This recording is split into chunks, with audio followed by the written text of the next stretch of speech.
هي زوجتي عنوانها عنواني، وحبيبتي بستانها بستاني.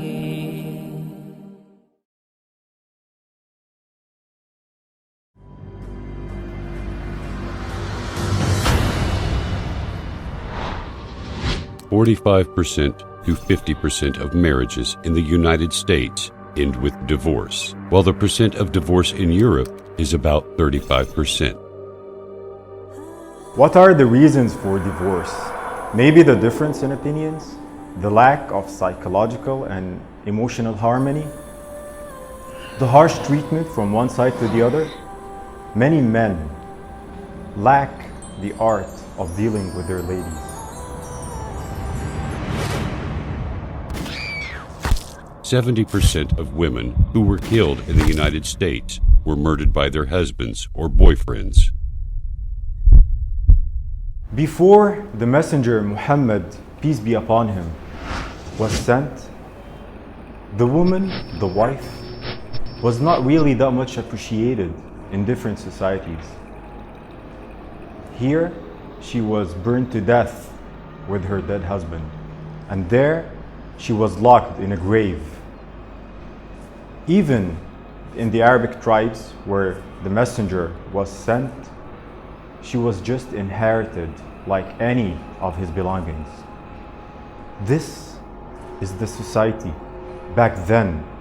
This is how people used to think when the messenger Muhammad, peace be upon him, was sent.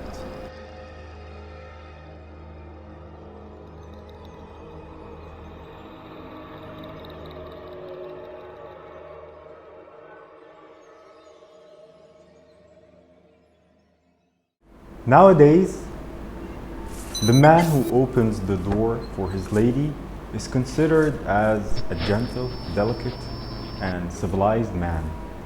He's so much appreciated by society and by everyone around him. Back then, 15 centuries ago, this was shameful. It was shameful to respect your wife. It shows that you're not a man. Back then, Prophet Muhammad, peace be upon him, used to lean down on the ground and put his knees for his wife to step on and get on the horse. Imagine, he's decades, centuries, what I say millenniums ahead in human civilization and respect to women and ladies' rights. 20% of pregnant women in the world are subject to violence from their husbands or relatives. 70% of them cannot run away because of their children or lack of income. This madness needs one thing. It needs the teachings of Muhammad. Sayyidah Aisha, the Prophet's wife, narrated that one time some of his companions played with the sticks in the masjid. And she wanted to watch, so he put his hands for her to lean her head on and watch. She said, I attended to keep watching for longer and longer, just to see when will he get bored, when will he get tired and remove his hand. And she said, actually, I lost the interest in watching and he was still there for me.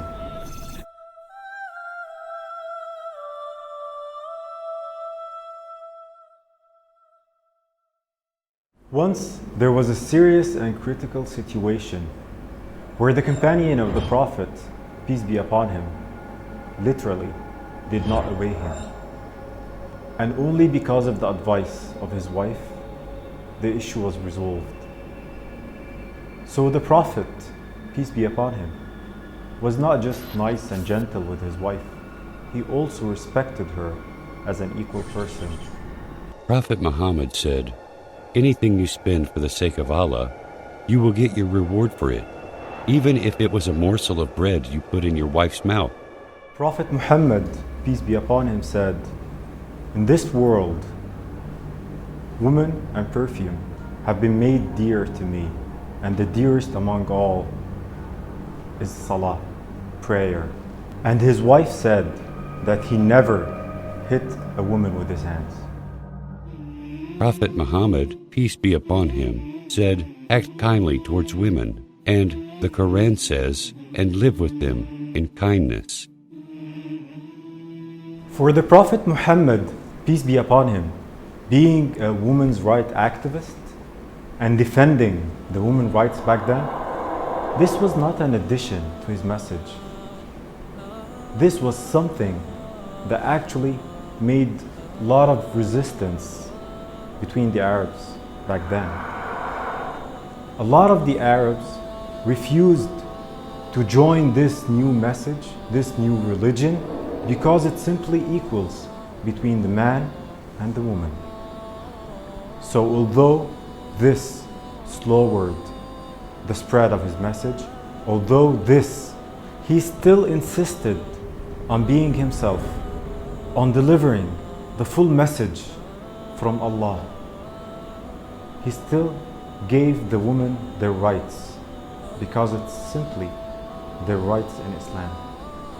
Even after Islam, when Umar ibn al-Khattab, a very respected companion of the Prophet, peace be upon him, he got angry on his wife because she answered him back. And he blamed her for answering him back. And she said, "What's the problem? Even the wife of the Prophet, peace be upon him, answers him back. Why don't you accept?" And this is how the whole society was tuned to respect the woman. The Quran addresses men about women and says, "And do not make difficulties for them in order to take back part of what you gave them." And the Prophet says, "You are obliged to support and provide them, your wives, with clothing kindly." The Prophet also says, "Of the dinar you spend in Allah's path, or to set a slave free, or as charity to the needy, or to support your family, the one yielding the greatest reward is that which you spent on your family." The Prophet Muhammad, peace be upon him, told his companion, teaching them that the best among the believers is indeed the one with the best manners and the one who is most kind and gentle to his wife. If you saw the Prophet in his home and then compared this to our homes in the 21st century in terms of treatment, interaction, you'll find a big difference.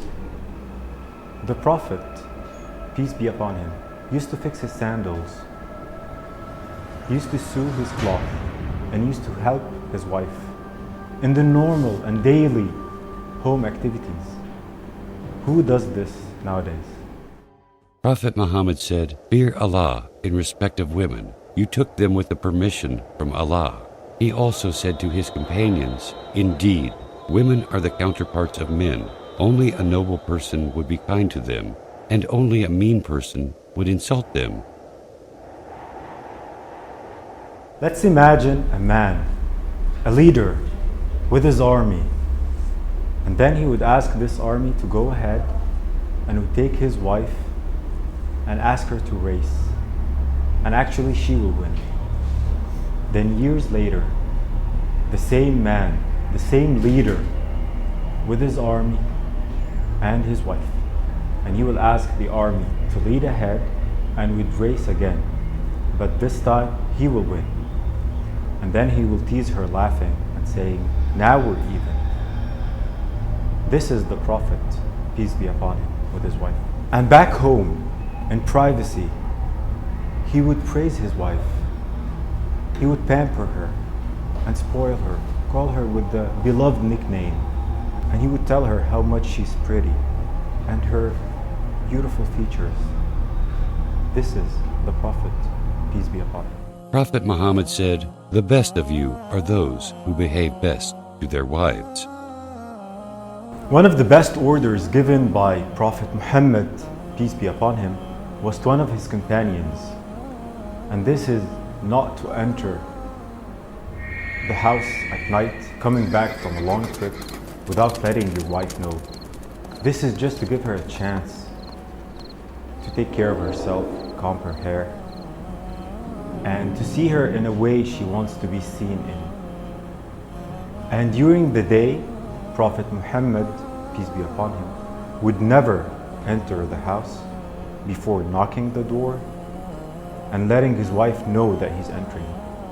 And the first thing he would do was to use the siwak, which is basically to brush his teeth. He wants always to be smelled properly and nice for his wife. When the Prophet was asked, "Whom do you love the most?" he said, "Aisha." The one who asked him said, "I am asking you about men." The Prophet said, "Her father." This is how Prophet Muhammad saw his wife. He saw her as the most beloved person to him, and her family was the most beloved family to him. While other beliefs believe that the woman during her monthly period is defiled and impure, and that she also impures anything that she touches, and they used to build a tent outside of the main tent for her to live in during those few days. At that time, the Prophet, peace be upon him, used to check where did his wife drink and just take the sip from the same place she did. Where did she eat? And he will follow her lips and eat from the same place. He would comb her hair. He would make her feel that she is more beloved and wanted at this critical and sensitive part of the month for her.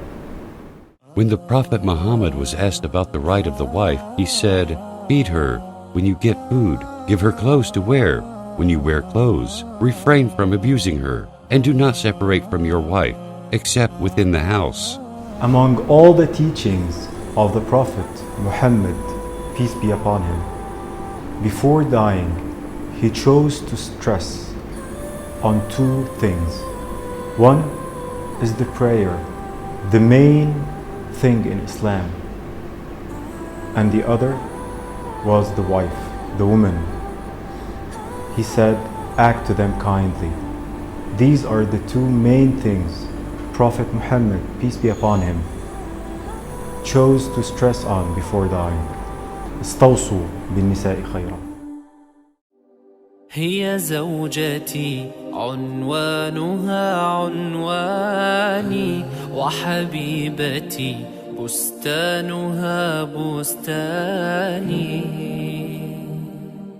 ورفيقة العمر الذي أيامه في بيتها أزكى من الريحان هي أم أبنائي وروضة مهجتي وشريكتي في الفرح والأحزان هي من إذا مل الفؤاد رأيتها زهرا جديدا يانع الألوان